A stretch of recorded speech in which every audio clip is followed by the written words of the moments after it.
अस्सलाम वालेकुम दोस्तों, आप देख रहे हो वॉइस ऑफ पाकिस्तानी। मैं हूं मोहम्मद राशिद इकबाल कादरी। सबसे पहले लाखों करोड़ों दरूद आप सल्लल्लाहु अलैहि वसल्लम और आप सल्लल्लाहु अलैहि वसल्लम की आले पाक पर।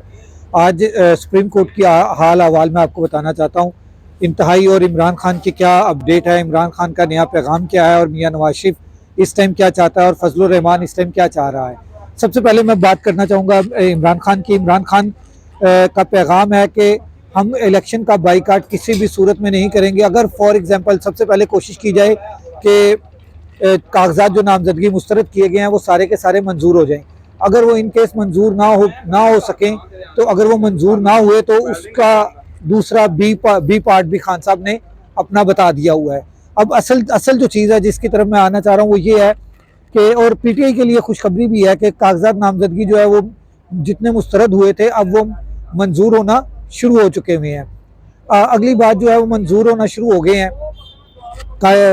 और सबसे बड़ी बात जो है मौलाना फजलुर रहमान की, अब मैं आपसे करना चाहता हूँ कि मौलाना फजलुर रहमान ने जो इलेक्शन को डिले करने का कहा है, इसके पीछे बहुत बड़ी बात है।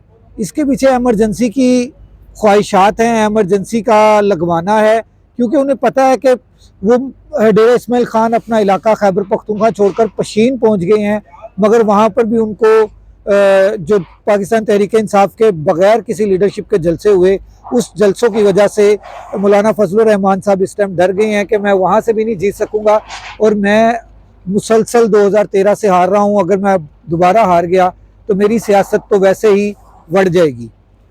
शेर अफजल मरवत का जो जुमला है, बढ़ जाएगी। अगली बात कि ट्रकों पर लाद कर पैसे, मियां नवाज शरीफ की बात मैं बाद में करता हूँ।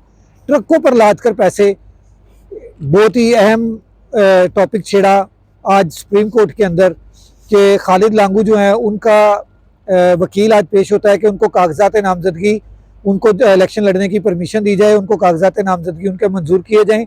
उसके ऊपर Qazi justice chief justice supreme court Qazi Faez Isa साहब ने बड़े अहम रिमार्क्स दिए हैं। वो रिमार्क्स ये हैं कि जी ट्रकों पर लाद कर जो पैसा आया, और उस पैसे के बाद आप कहते हैं कि हम आपको और इजाज़त दे दें कि आप आकर यहाँ पर बलूचिस्तान का जो बाकी का हिस्सा है आप वो भी खा जाएं, बलूचिस्तान के जो पैसे हैं आप वो खा जाएं।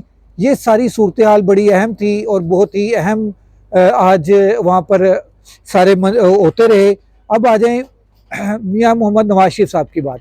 पाकिस्तान मुस्लिम लीग नून के जो रहनुमा हैं मियाँ नवाज शरीफ साहब, उनके लिए भी जो है वो राहें हमवार की जा रही हैं, और राहें हमवार भी ऐसे की जा रही हैं कि आप सोच नहीं सकते कि किस तरह से उनको रिलीफ देने के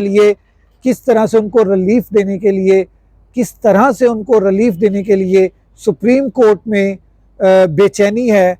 सुप्रीम कोर्ट उनको रिलीफ देने के लिए बहुत ज़्यादा बेचैन है, और ये बार बार कहा गया कि जनाब ये इतना अहम केस नहीं था, ये इलेक्शंस के बाद भी डिस्कस हो सकता था, मगर चीफ जस्टिस ऑफ पाकिस्तान ने इस केस को पकड़ा, और पकड़ के उसने कहा कि 10 जनवरी से पहले मैं इस केस को निपटा दूंगा, और निपटा भी देना है। और सबको पता है कि क्या होना है क्या नहीं होना।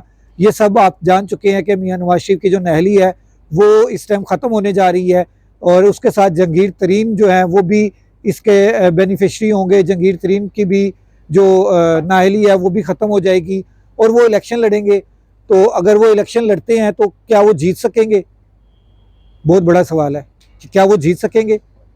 हमारे सर्वेस कहते हैं कि ना इमरान खान के अलावा, इमरान खान की पार्टी के अलावा किसी और की पार्टी का कोई भी लीडर जो है वो जीतने की पोजीशन में नहीं है।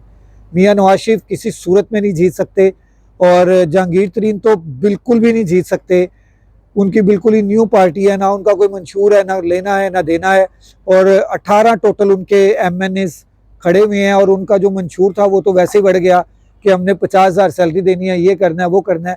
18 के 18 MNAs जीत भी जाएं तब भी वो मंशूर के ऊपर इम्प्लीमेंट नहीं कर सकते। अगली वीडियो तक मोहम्मद राशिद इकबाल कादरी को इजाज़त दीजिए। अल्लाह हाफिज़।